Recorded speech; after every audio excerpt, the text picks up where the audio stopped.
சிவகங்கை மாவட்டம் காரைக்குடியில் பிரச்சாரம் மேற்கொள்வதற்காக சென்னையில் இருந்து தனி விமானம் மூலம் புறப்பட்ட தமிழக வெற்றிக் கழக தலைவர் விஜய் தற்போது மதுரை வந்தடைந்துள்ளார். அந்த காட்சிகளை தற்போது பார்த்துக் கொண்டிருக்கிறோம். இதுகுறித்த கூடுதல் விவரங்களை எமது செய்தியாளர் ராஜகுமரன் வழங்க கேட்கலாம். வணக்கம் ராஜகுமரன், விவரங்கள் என்ன? தமிழக வெற்றி கழக தலைவர் விஜய் இன்று காரைக்குடியிலே தேர்தல் பரப்புரையில் ஈடுபடுகின்றார். சென்னையிலிருந்து விமானம் மூலமாக தற்போது தாவேகா தலைவர் விஜய் மதுரை வந்திருந்திருக்கிறார். இன்னும் சற்று நேரத்தில் இங்கிருந்து காரைக்குடி புறப்பட இருக்கின்றார். மதுரை விமான நிலையத்தில் தமிழக வெற்றி கழகத்தை சார்ந்தவர்கள் தாவேகா தலைவர் விஜய்க்கு தங்களுடைய வரவேற்பினை வழங்கி இருக்கின்றார்கள். தாவேகாவை பொறுத்தவரை இப்பொழுது 233 சட்டப்பேரவை தொகுதிகளில் போட்டியிடுகின்றார்கள். சேலத்தின் எடப்பாடி தொகுதி தவிர்த்து மற்ற அனைத்து இடங்களிலும் போட்டியிடுகின்றார்கள். தொடர்ச்சியாக தமிழக வெற்றி கழகத்தின் தலைவர் விஜய் தென் தமிழகத்தில் இப்பொழுது பரப்புரையை மேற்கொண்டிருக்கின்றார். தூத்துக்குடி, திருநெல்வேலி உள்ளிட்ட பகுதிகளிலே கடந்த 2 நாட்களுக்கு முன்பாக தேர்தல் பரப்புரையிலே ஈடுபட்டிருந்தார். இப்பொழுது சிவகங்கை மாவட்டத்தினுடைய காரைக்குடி சட்டப்பேரவை தொகுதியிலே தாவேகா தலைவர் விஜய் பரப்புரை மேற்கொள்ளப் போகின்றார். காரைக்குடியை பொறுத்தவரை இந்த முறை 4 முறை போட்டி உருவாக்கி இருக்கின்றது. நாம் தமிழர் கட்சியினுடைய சீமான் போட்டியிடுகின்றார். அம்மா மக்கள் முன்னேற்ற கழகத்தின் தேர்போகி பாண்டி அதிமுக கூட்டணியில் போட்டியிடுகின்றார். காங்கிரஸ் சார்பிலே திமுகவினுடைய கூட்டணி வேட்பாளராக மாங்குடி சிட்டிங் எம்எல்ஏவாக இருக்கக்கூடியவர் போட்டியிடுகின்றார். எனவே 4 முனை போட்டி நிலவுகின்றது என்று சொல்லும் விதமாக தமிழக வெற்றி கழகமும் ஒரு வலிமையான வேட்பாளர்களை அவருடைய கட்சியிலே நட்சத்திர வேட்பாளராக பார்க்கப்படக்கூடிய பிரபுவை நிறுத்தியிருக்கின்றது. எனவே பிரபுவும் கணிசமான போட்டியை 3 கட்சிகளுக்கும் ஏற்படுத்திக் கொண்டிருக்கின்றார்.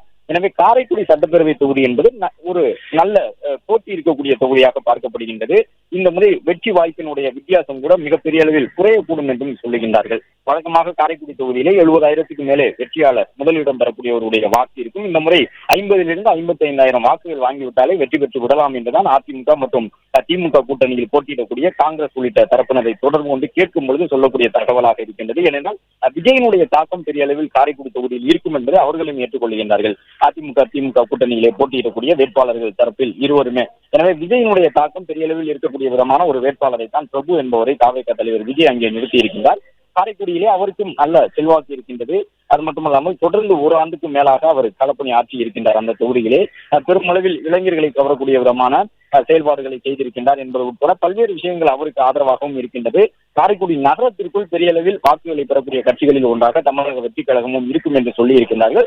அதே நேரம் காரைக்குடி சட்டப்பேரவை தொகுதியை பொறுத்தவரை காரைக்குடி நகரம் மட்டுமல்லாமல் அதை சுற்றிலும் பல்வேறு கிராமங்கள் நிறைந்திருக்கின்றன, தேவகோட்டை உள்ளிட்ட சுற்றுவட்டார பகுதியிலே. எனவே அவற்றினுடைய வாக்குகளையும் கவர வேண்டும் என்ற அடிப்படையில் தான் இன்று தமிழக வெற்றி கழகம் சார்பில் நடைபெறக்கூடிய கூட்டத்தில் காரைக்குடியில் பங்கேற்கக்கூடிய விஜய் அவர்களின் இந்த பரப்புரையில் பங்கேற்பதற்காக பல்வேறு கிராமங்களில் இருந்தும் தமிழக வெற்றி கழகத்தினுடைய ஆதரவாளர்கள், விஜயினுடைய ரசிகர்கள், மாற்றத்தை விரும்பக்கூடியவர்களில் ஒரு தரப்பு வாக்காளர்கள் என்று பலரும் வந்திருக்கின்றார்கள்.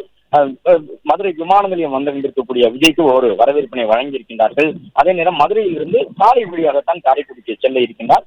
கூட்ட நெரிசலை கருத்தில் கொண்டு மதுரை விமான நிலையத்தில் 3 அடுக்கு போலீஸ் பாதுகாப்பு வழங்கப்பட்டிருக்கக்கூடிய காட்சிகளை காணுகின்றோம். தொடர்ந்து விஜய் கடந்த ஒரு 4-5 மாதங்களாக பயணம் செய்து வரக்கூடிய நிலையில் முதல் நாளில் அவர் சென்னையில் இருந்து சென்று திருச்சியிலே பரப்புரை மேற்கொண்ட பொழுது எப்படியான வரவேற்பு, ஒரு பெரிய கூட்டம் அவருக்கு இருந்ததோ அதே போன்ற ஒரு வரவேற்பு கூட்டம் இப்பொழுதும் விஜய்க்கு இருக்கின்றது. அதை பார்க்க முடிகின்றது. அதிலும் குறிப்பாக விஜய் பல்வேறு சவால்களை எதிர்கொண்டிருக்கின்றார். கடந்த ஓரிரு மாதங்களுக்குள்ளாக அவருடைய தனிப்பட்ட வாழ்விலும் சரி, அது மட்டுமல்லாமல் கட்சி நிகழ்ச்சிகளில் ஏற்பட்ட ஒரு சில துயர சம்பவங்களாலும் சரி, மிகப்பெரிய ஒரு தேக்க நிலையை விஜய் சந்திக்கக்கூடும் என்று எதிர்பார்க்கக்கூடிய அளவிற்கு ஒரு தேக்க நிலை உருவாக்கக்கூடிய விதமான சம்பவங்கள் அரங்கேறி இருந்த சூழ்நிலையிலும் அவருக்கு வரக்கூடிய தொண்டர்கள்